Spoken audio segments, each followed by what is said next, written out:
ഇന്ന് ഞാൻ നിങ്ങൾക്ക് ഒരു ചെറിയ ടാസ്ക് തരികയാണ്. ഞാനൊരു മലയാളം സിനിമ പറയും, അത് ഇംഗ്ലീഷിലാണ് പറയാ. ഏതാണെന്ന് നിങ്ങൾ കണ്ടെത്തണം. ഓക്കെ, ഈസിയാണ്. ഓക്കെ, അപ്പൊ ഒന്ന് നിങ്ങൾക്ക് ആലോചിച്ചാൽ കിട്ടുന്നുള്ളൂ. ഓക്കെ, ഫസ്റ്റത്തെ എന്ന് പറഞ്ഞു കഴിഞ്ഞാല് കളർ. നമ്മിനോടാണ് കളർ. Colour colour. ഓക്കെ, വളരെ സിമ്പിൾ ആയിരുന്നു തോന്നണേ. ഓക്കെ, അടുത്തത് ബാനു മാമിനോടുള്ളതാണ്. Stolen goods and witness. Stolen goods and witness.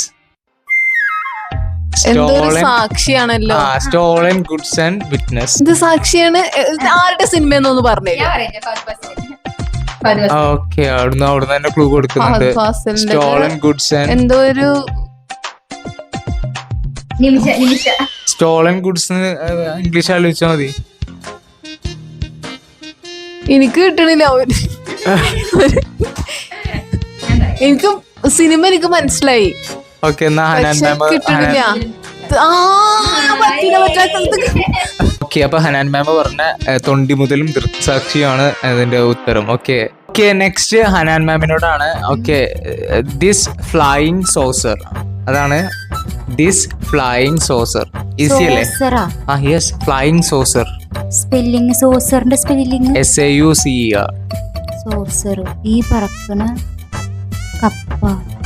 ഈ പറക്കും തളിക. തളിക. ഈ പറക്കും തളിക. ഓക്കെ, അപ്പൊ അത് കറക്റ്റ് ആയി. ബാനുമാമിനോടാണ്. Okay, love. ലവ് എന്നാണ്. ലവ്. Okay, love. ലവ്, പ്രേമം. യെസ്, നമ്മുടെ നിവിൻ പോളിയുടെ പ്രേമ സിനിമയാണ്. Yes, Premam. Yes yes yes, correct ആണ്. ഇഷ്ടം പറയാ, പ്രേമം പറയാ. ഓക്കെ, അടുത്തത് ദ ടൈഗേഴ്സ് ടെയിൽ വെഡിങ് ആണ്. The tiger's tail wedding. Comment below.